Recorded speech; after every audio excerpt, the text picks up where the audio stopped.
একটা নির্লজ্জ নিকৃষ্ট লীগ হলো আওয়ামী লীগ।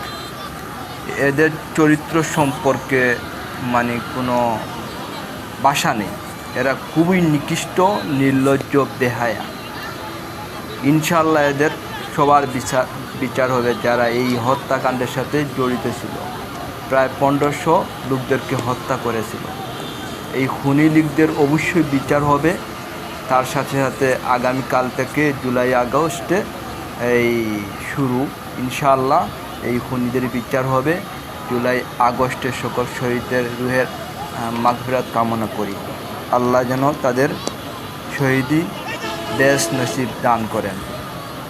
এই কুত্তা খুনি লীগদের জন্য সবসময় আমার ঘৃণা থাকবে। এই কুত্তা খুনি যাদের চেহারা দেখলে মনে হয় এরা পৃথিবীর সবচেয়ে নিকৃষ্ট প্রাণী বাংলাদেশে।